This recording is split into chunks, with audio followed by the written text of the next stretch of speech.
Welcome to episode 9 of BGD Big Boys and Chill, where we pick up where we left off last week on training longevity.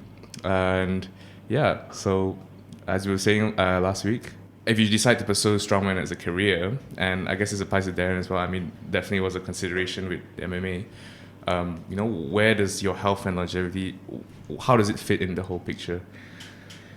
I mean, if you want to play with the big boys at the top of the league, I mean, there's no way you can avoid, substances and stuff like that. So to me, I've had that mindset of, even if it means risking my life, I don't mind.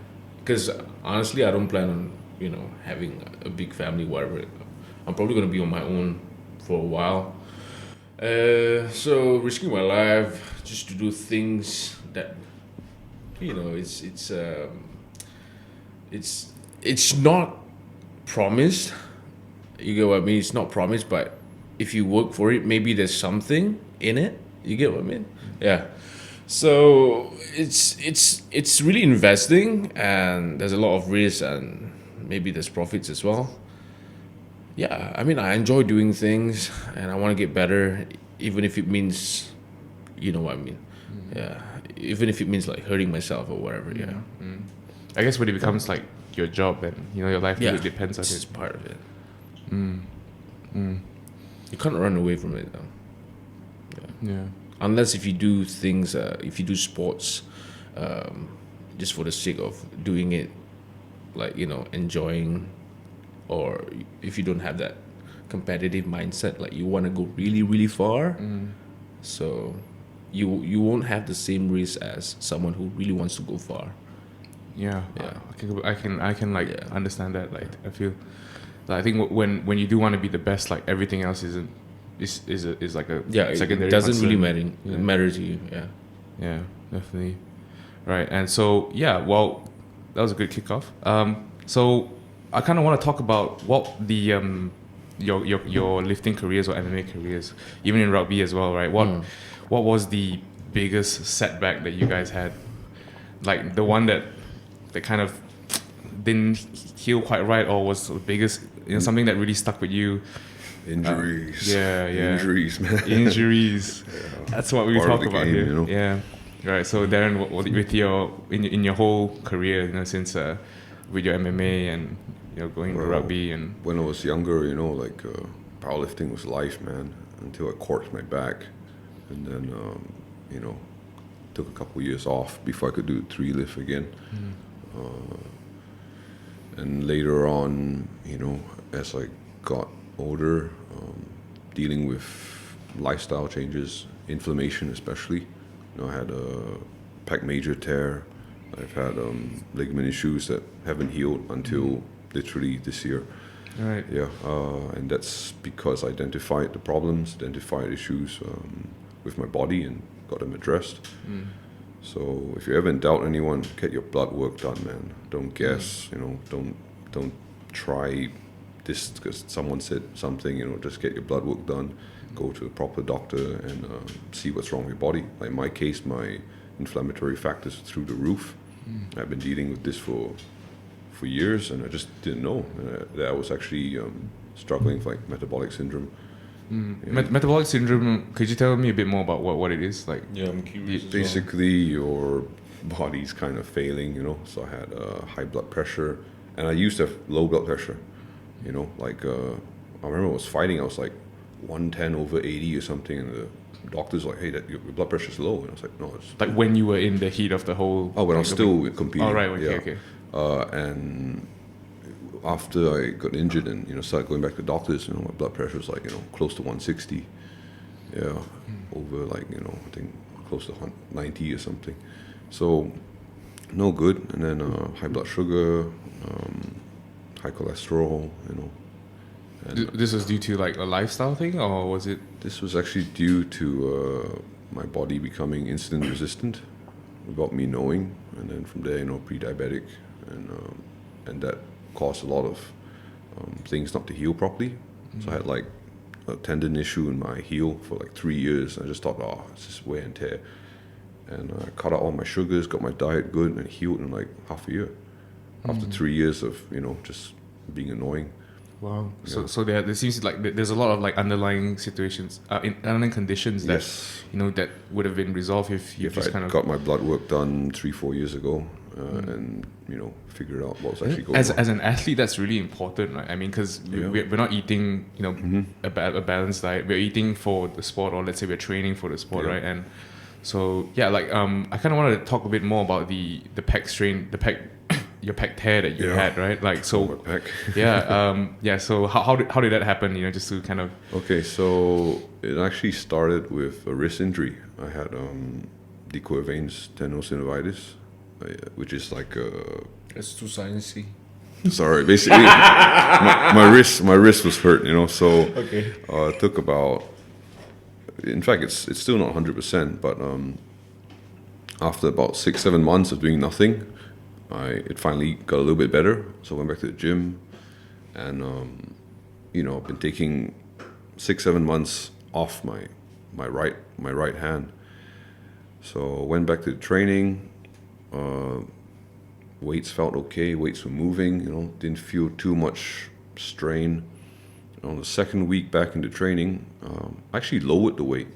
My first week back, I did like 120 for reps, just on the bench, just to get into it. I was like, maybe that's a bit too heavy because I haven't been doing anything for so long. Yeah.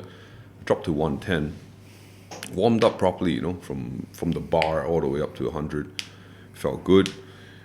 And on the first rep of 110, my pec just tore, just popped, and my friend caught the bar and quickly ran to the washroom, took off my shirt, and it's like, okay, that looks bad. So went to the hospital, and I got diagnosed with a bicep tear and partial pec major tear, ligament tear. And it was a race against time. It's real scary because you got to get the ligament reattached. But because it was partial, 5 of the orthopedics I went to see all said, don't do the surgery, especially not in Malaysia. Yeah, because it's a rare injury here, and maybe the surgeons aren't too experienced. So even the professionals themselves are like, don't. Yeah, you need it, but don't do it here. Or I mean, it's not a common case. The way they described it to me in my in layman terms was, if the surgery is successful, you'd probably be back to about 95 to 90% of where you used to be. Without surgery, you probably get up to about 90%. If it's unsuccessful, you're going to have a lot of scar tissue issues. And in your designated sport, you're going to have flexibility problems as well. So, decided not to go along with it. My bicep tore, but I've got full function. It's really weird. It kind of like split rather than popped. oh, it's split. Yeah, like split up the bicep Well, to the I think because when the pec popped, the bar went into the bicep, and then the bicep overloaded and kind of like just popped. Yeah. Damn, it must have been a huge accident. Just like so unexpected as well. I know, right? Like the weight felt fine and the bar was moving, and two parts torn in one lift. Yeah, man. And that forced me to really reassess everything, my training methodology and everything I thought I knew. But I'm okay now. I've got full function. I've gone to a narrow grip bench, and I'm still trying to rebuild all the strength in the smaller muscles now. But I can wrestle. I can box. I got pretty decent function now. I do push-ups again. Yeah. Congratulations Thanks. For a good recovery. Yeah, it's been a lot of work. I took PRP jabs, so taking my blood. How long ago was this? I tore my pec August 2020. Just last year, dude. Yeah, last year. Oh, I tore my tricep in November last Yeah, year. a couple months after that. And that was your biggest injury. Yeah, obviously, my biggest injury so far. Yeah, so how did that happen? Like leading up to it, and It's kind of funny. I mean, like you talking about your pec and bicep, because when I tore my tricep, I was doing my bench. Right. The funny part was the moment it tore, I felt the referral pain. You know referral pain, like because the muscle was attached to another part.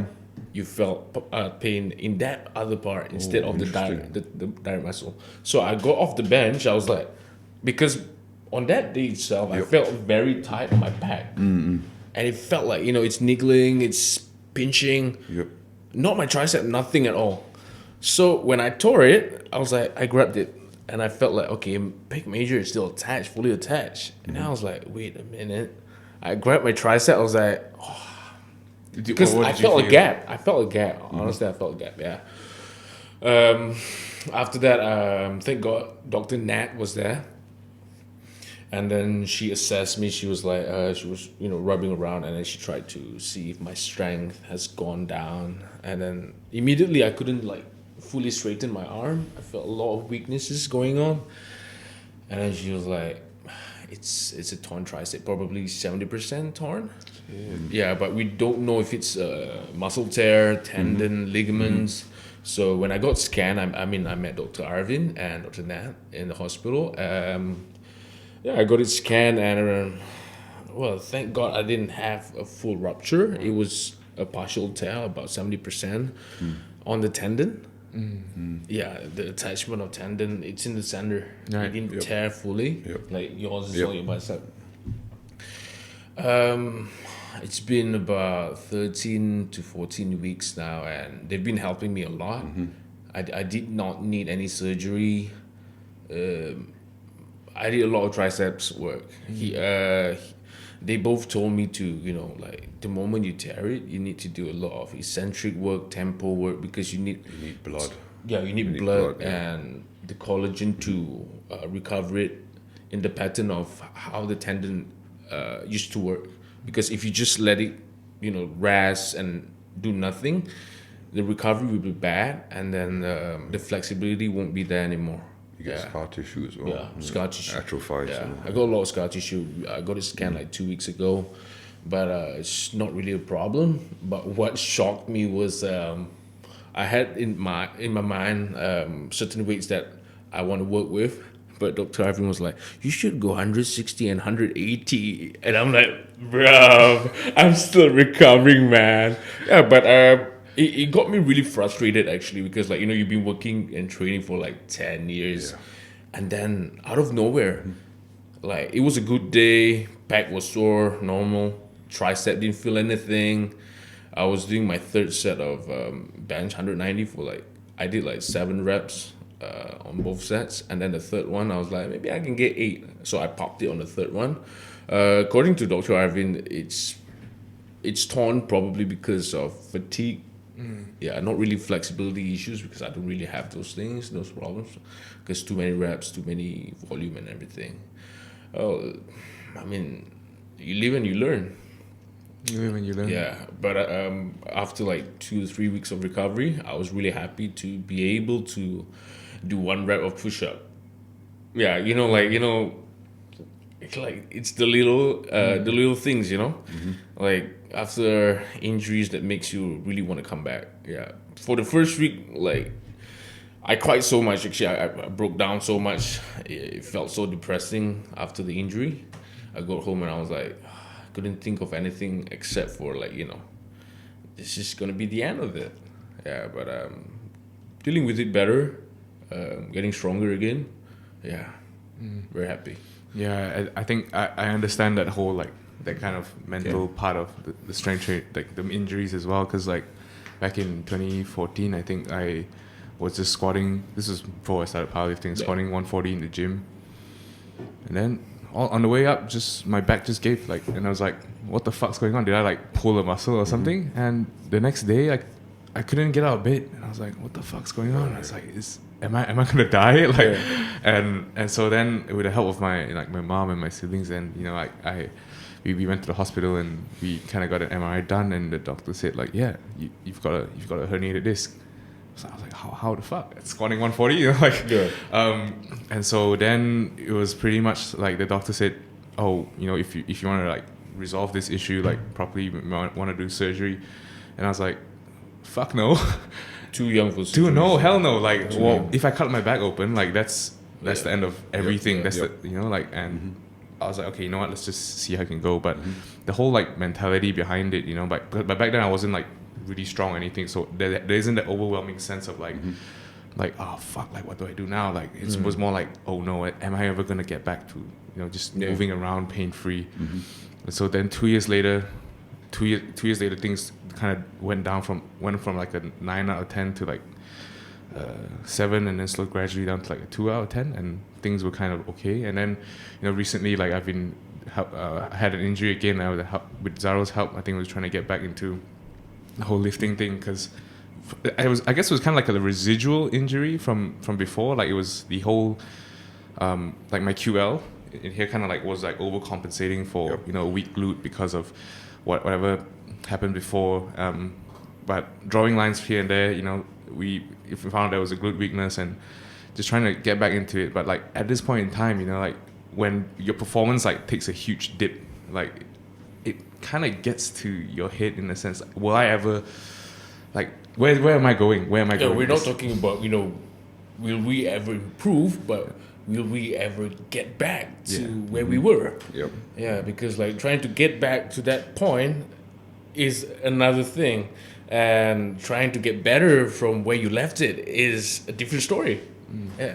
Probably definitely different. Like, well, so what about your mindset during the whole sort of phase when you popped it? Like, what was the first thing that just came to your mind? Like, how am I gonna work?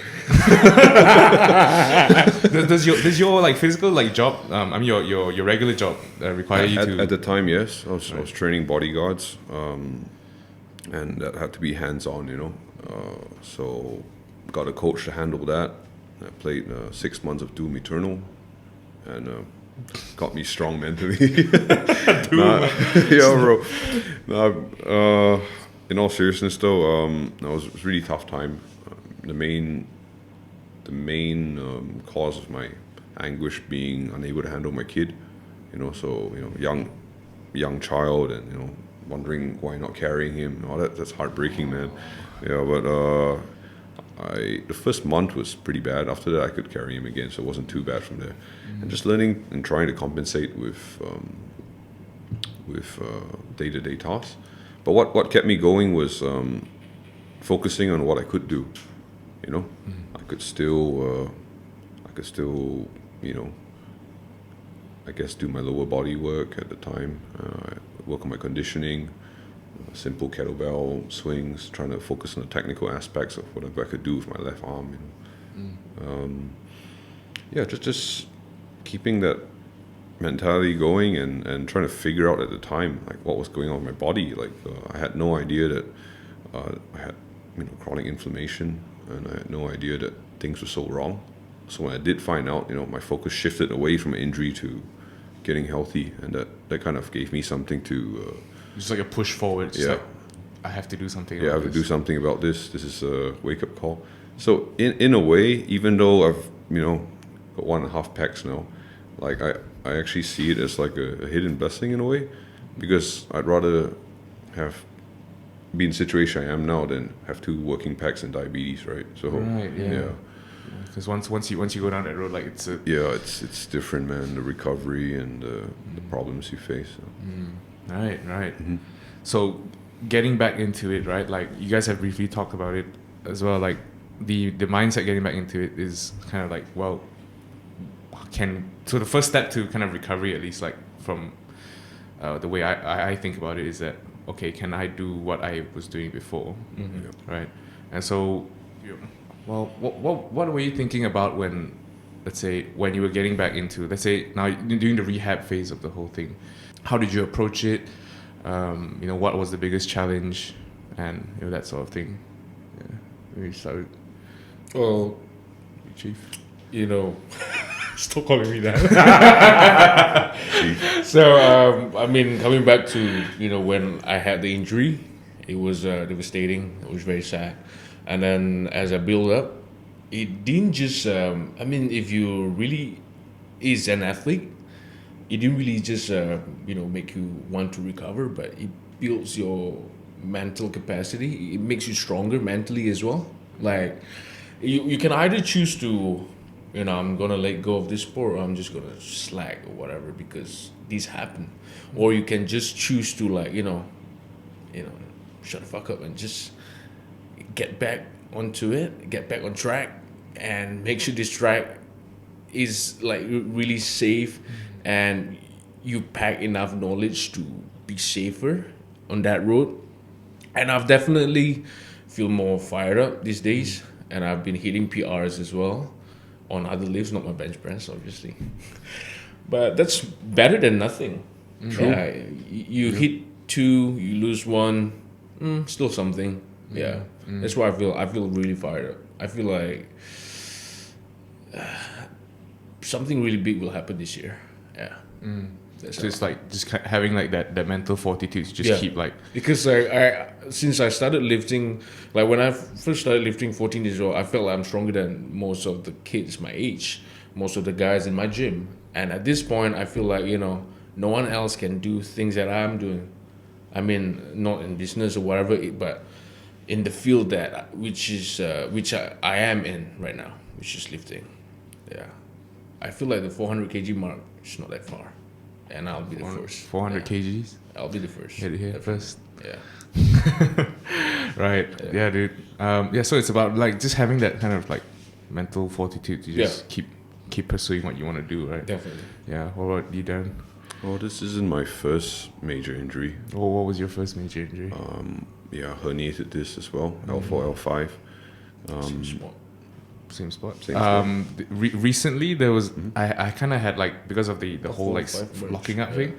The first time I herniated it was L5S1, and the recent one I've been having some like dorsiflexion problems. So it means my foot like doesn't really want to go up, and so we suspect that it's some residual compression from the whole spasm, because everything is there just kind of like locked up, and that in turn would cause like compression of the L4, L5.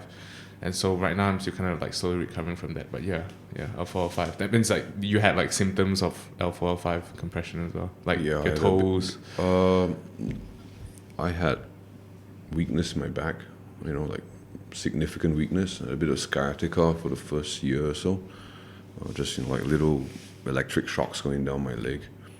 One time on the highway, that was pretty scary. My leg locked up while I was driving, and but I actually didn't recover because I left it for a very long time, and only many years later I started to do my rehab more diligently, and that's when the pain actually went away.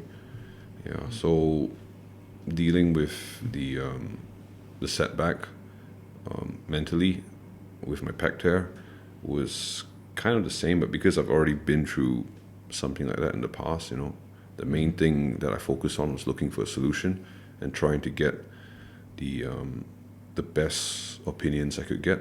I consulted 5 orthopedics, right, and all of them gave me the same answer. So I thought, okay, I'm kind of on the right track to go conservative. And after that, I went to University of Malaya, got my treatment plan with the physiotherapy center there, and everything just kind of worked out okay, Yeah, so we kind of all go to the same hospital. Yeah. I think the sports medicine department's pretty good, Not several, but yeah, they're good, man. They're good. Yeah, if there are any powerlifters out there, or strength athletes that or athletes in general that if you got like a decent injury, I think we can all From sports, yeah. I think man. UM is a pretty good sports medicine program. Mm-hmm. I don't think that's the public knows about this enough. Yeah, True. they should. Yeah, You should know. it's like we tend to overlook government hospitals. Like we look at government. Absolutely impressed with very you, generous, man. this and that. Nah, but I could see these guys are really good. Yeah, it was a fantastic Especially you experience. have no insurance. UM's the way to go. UM should sponsor us, bro. Yeah, UMC. All right, so I think that was a pretty good insight into training longevity, and that will conclude the end of episode 9.